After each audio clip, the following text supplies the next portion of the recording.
What the Beep Do You Know About Learning English is a podcast for intermediate to advanced learners of English, and some teachers might find it interesting too. The podcast aims to provide different perspectives on teaching and learning English, and at the same time develop our listeners' English skills. In this episode, we interview Vicki Hollett of Simple English Videos. We talk about how American English is more challenging than French or Japanese, negative politeness, and an idiomatic expression including Niagara Falls and a bucket. Okay, let's start rioting. In this segment, we find out about our teacher's origin story or where they got their teaching superpowers from. So, Vicki Hollett, what the beep do you know about teaching English? Well, I know a little bit. I keep learning still, but I've been doing it a long time. About 40 years ago, I wanted to travel. So I took a job in Japan, and at that time, they trained us as well. So I took a course in London and then went off to Japan. Oh, before that, I went to Algeria and taught there as well, because the job in Japan was starting later. Then I went back to the UK and taught there. Then I came to the US about 20 years ago. And so I'm still learning to speak American. And along the way, I've written a lot of books. I used to specialize in business English. And these days as well, I make YouTube videos. And looking back at, I suppose, your earlier days in teaching, how do you think of things changed a lot between like being a teacher back when you're in Algeria and Japan and compared to now? Well, of course, we didn't have access to the web back then. It was all textbooks and whatever was in your head. Whereas now there are so many more materials and so many more people to learn from, actually, from YouTube and social media. I think the other difference that's quite apparent is in language teaching itself. We've got corpus to guide us a lot of the time. So we can turn to corpora for, well, it's made a big difference in the dictionaries we use. And but also we can go and sort of research topics in terms of word frequency in ways we couldn't do before.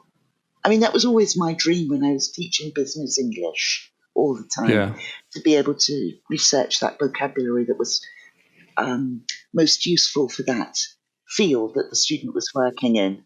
I love the corpus at the moment. There just seems to be so many, I suppose, more like user-friendly sort of tools coming out where you can, actually guide students and get them using it as well, which is exciting. Yes. Yeah. It's a really handy thing for a teacher, that. And in a way, the internet is one big corpus as well, because you can just go to Google, type in, see what the next word is in the autocomplete. Or on your phone, you can see what the next word is on the autocomplete. And you're getting collocation advice sometimes. It's all there. I can't imagine in Algeria, what resources did you have when you were teaching there 40 years ago? We had a whiteboard. In fact, I don't think it was a whiteboard. I think it was chalk. Chalk, yes. You can make that really annoying sound and drag the chalk down the board. We had a textbook which was written, I think back in the 60s or 50s, which was, I can still remember some of the texts. One of them was, Mrs. Brown's kitchen. There is a cup on the table. It is dirty. There is a plate on the table. It is clean. They weren't very exciting, and there were sort of no activities really to go with it. So, yes, it was largely whatever was in your head or whatever was in the students' heads. You had to be a lot more independent. Yeah. I suppose it was more supportive of like the dogma movement with the teacher being the resource. And it was all dogma actually back then in lots of ways. I mean, because we didn't have the resources. And I think it stood me in good stead when I came to write books, and textbooks myself, that I'd sort of grown up in an environment where that was what teachers did. You wrote your own materials all the time. And when you moved into textbook writing, what sort of books did you get involved with? Well, I was working at a school in Cambridge, and we had a lot of business people coming to the school. And it was late 80s, 1980s, and they were gearing up for Europe integrating at that time. And the EU were dropping a whole load of the financial barriers between the countries. 1992 was the year they were all waiting for. And so we were getting a lot of business students, and I was working with lots of teachers, and I couldn't find enough staff for the school. There were lots of great English teachers around in Cambridge, but there weren't many people who had a business background.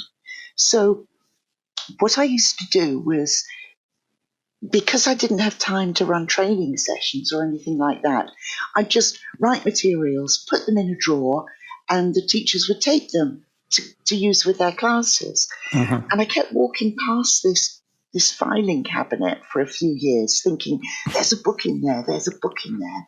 And then one day I just sent it off to lots of different publishers. And luckily, lots of them were interested in it. Oh, cool. And we chose one and went with them. And it turned into, then they came back and commissioned other courses from there that they needed, and the big textbooks started. And my books were always sort of very much speaking based, because a lot of the students there, writing wasn't really a problem for them. There was no email at the time. But being able to speak to people was the key skill they wanted. Yes, lots of task-based speaking work. Very dogme, as you say. Task-based teaching. I think, it's a good format. And then did you, I wonder, because you moved into YouTube, but before that you're already into video production with English learning or teaching? No, well, actually, yes, I was. Now you remind me, because when I was writing textbooks for Oxford University Press. That was one of the publishers I worked for many, many years. And they had an in-house video department back in the 80s and 90s. Okay. And I wrote a textbook for them that they wanted to make a video course from as well. And I was quite nervous about that, actually.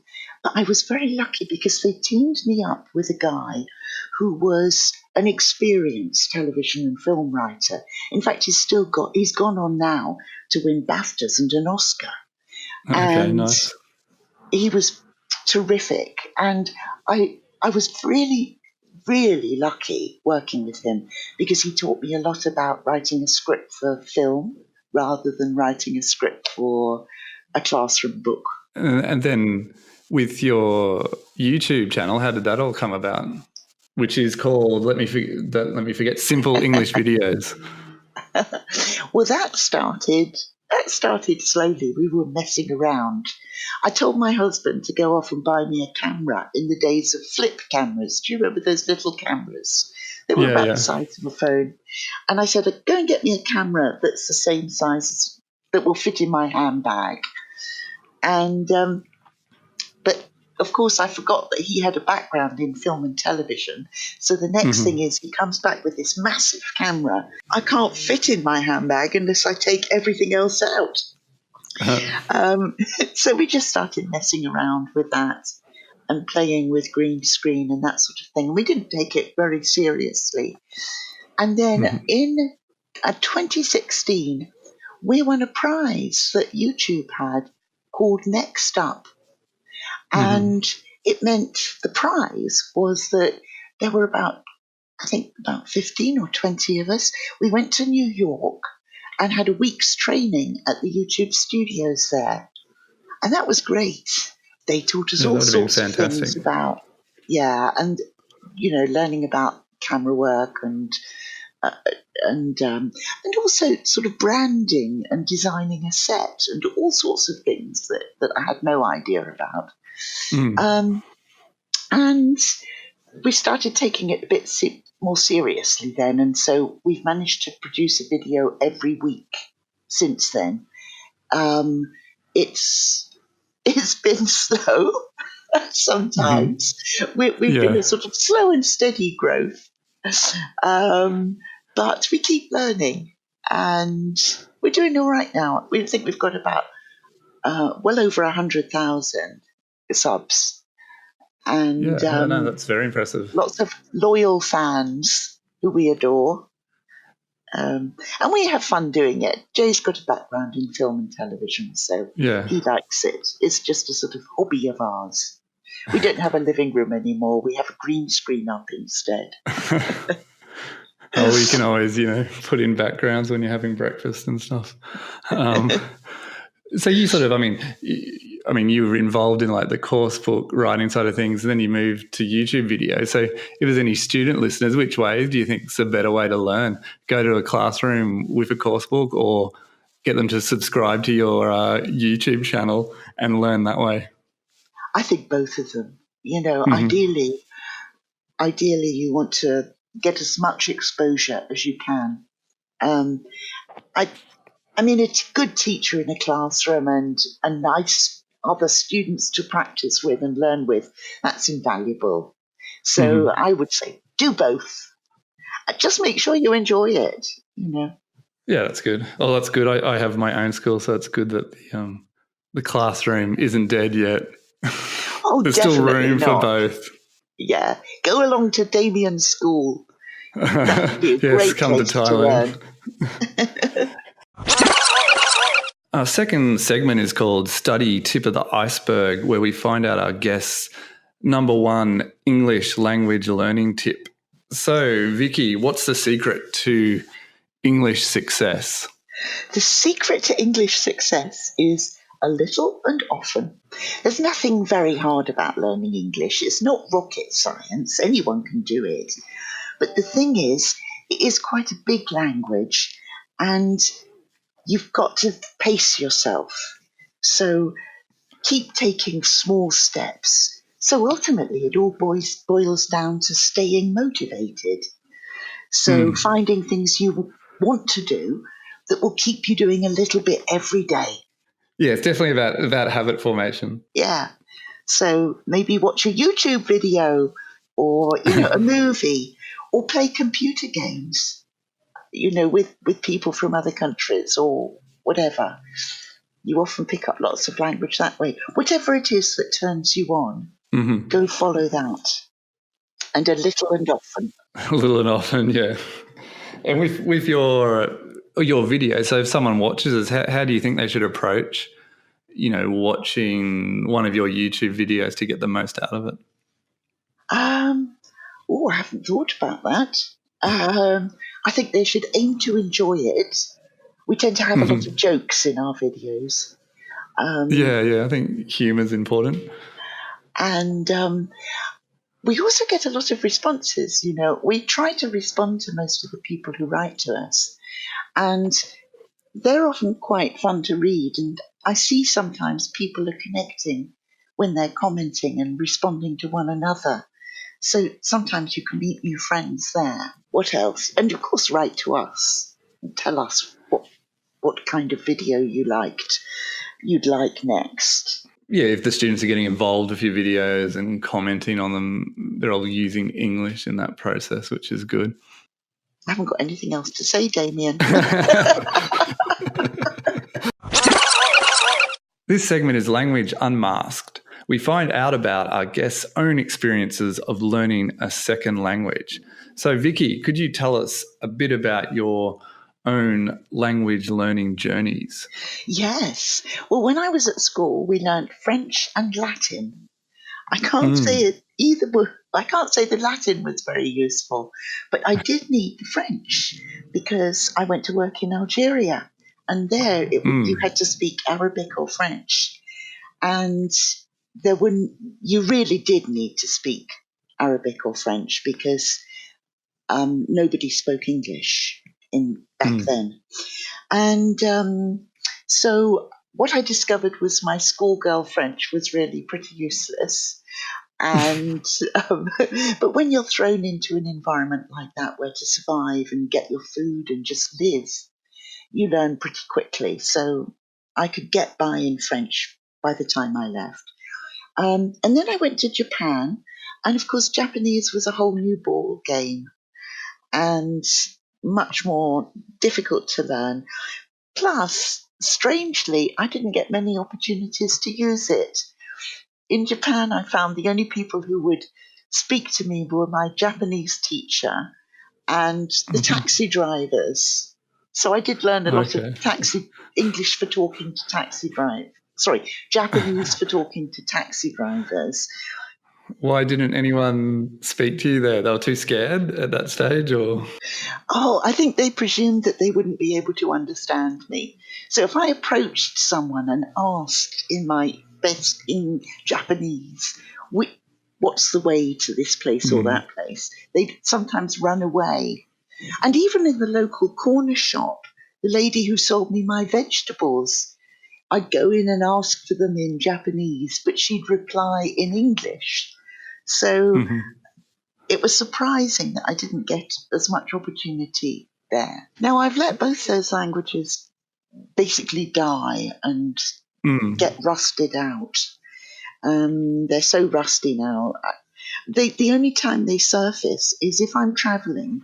Sometimes I'll say we were in Brazil a while ago, and we don't speak Portuguese or Spanish, but we have what we call general purpose Latin, which is where we go say we want some water, so we'll say aqua, por favor, or lo, or agua, and we keep trying around until one of the words hits, But we were in a taxi in Brazil, and the taxi broke down or was having some problems. And we didn't speak Portuguese, but I spoke to the taxi driver, and he and Jay looked at me very surprised. And I suddenly realized I was speaking Japanese to him.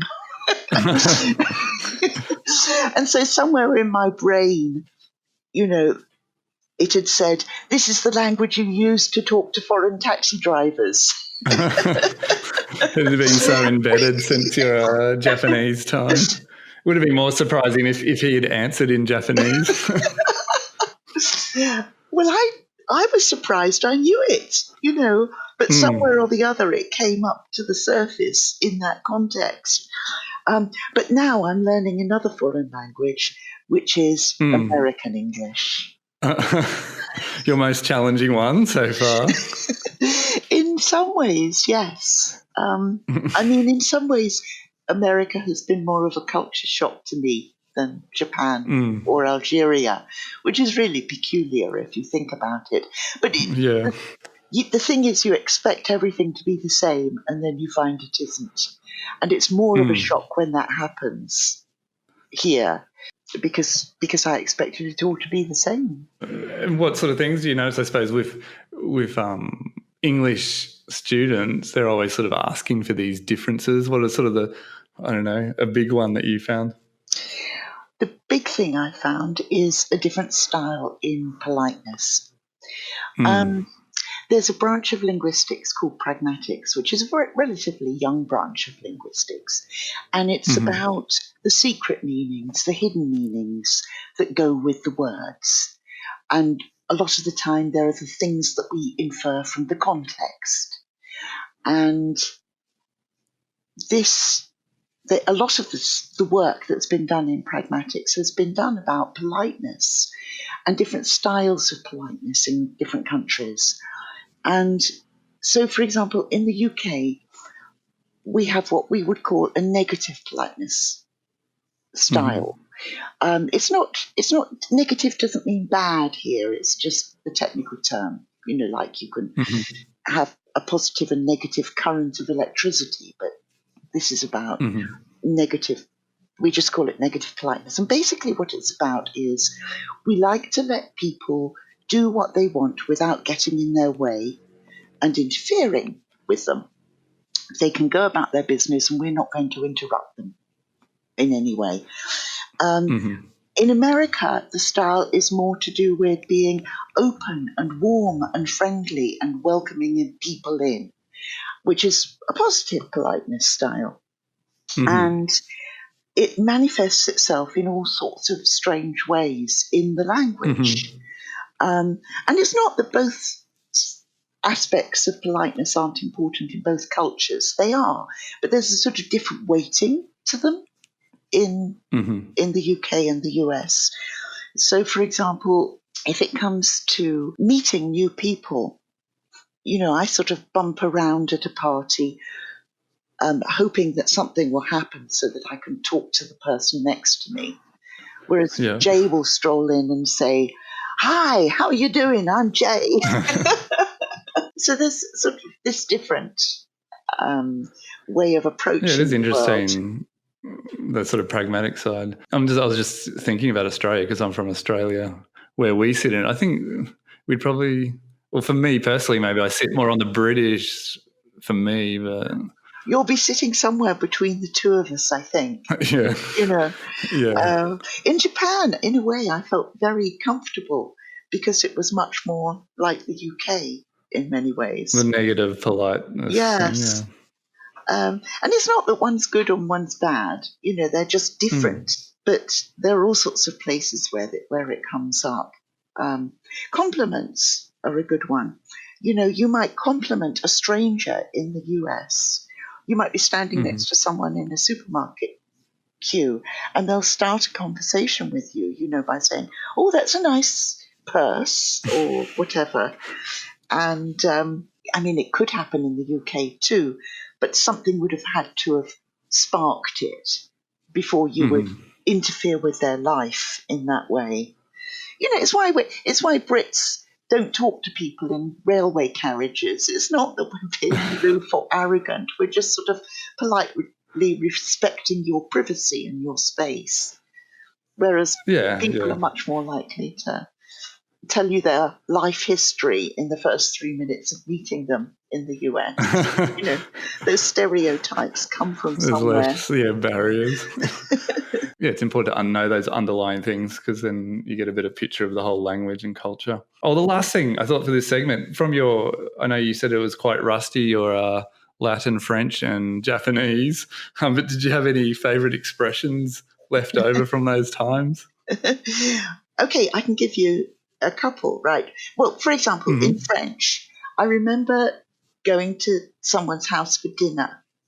And it was already a bit strange in Algeria that there was this young woman travelling on her own. And we were having dinner and someone offered me some more potatoes. And I replied, no, I can't eat any more because I'm pregnant. And they thought it was a bit strange. And only later did I realise that I was trying to say I'm full. Oh, okay. You slipped over into pregnancy. Yeah, but actually I've probably had more embarrassing moments in America with learning to speak American. I can think of lots. The word quite, you constantly have to be careful about because in British English, it means fairly or pretty. So, it's quite nice means it's fairly nice, pretty nice. Whereas in American English, it means completely or 100%. So there was a guy who went on a first date with one of my British friends and told her that she was quite pretty.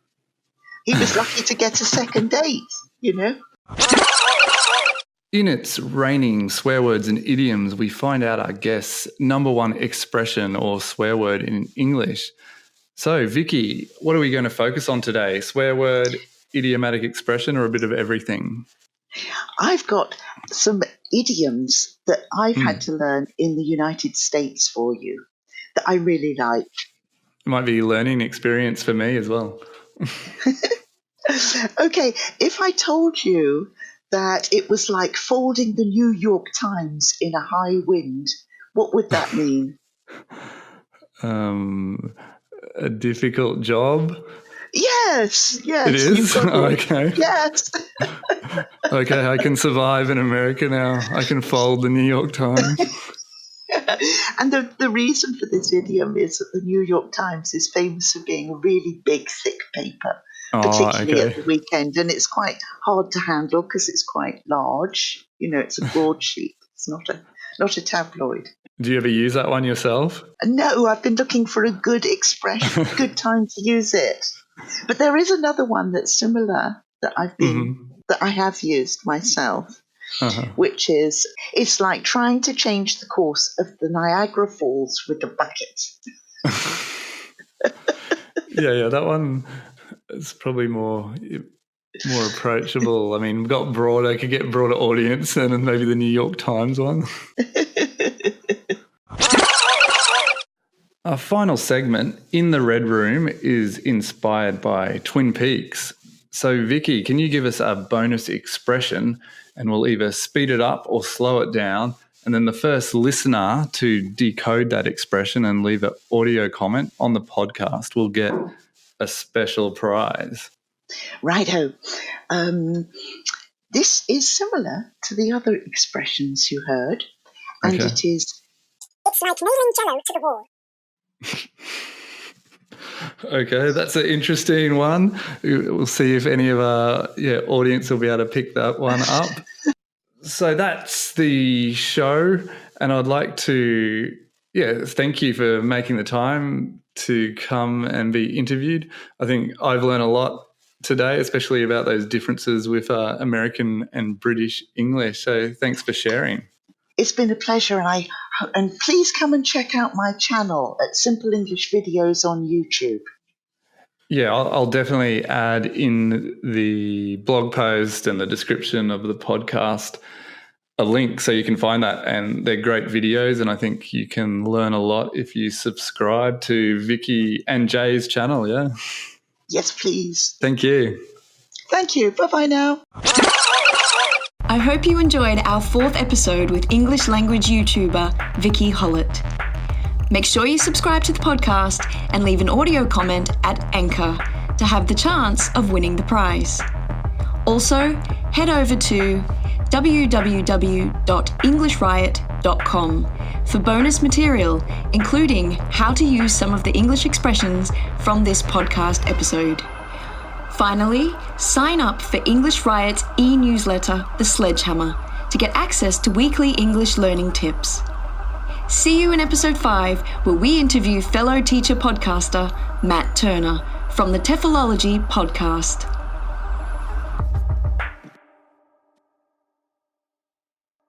The podcast you just heard was made using Anchor. Ever thought about making your own podcast? Anchor makes it really easy for anyone to get started. It's a one-stop shop for recording, hosting, and distributing podcasts. Best of all, it's 100% free. Sign up now at anchor.fm/new. That's anchor.fm/new to get started.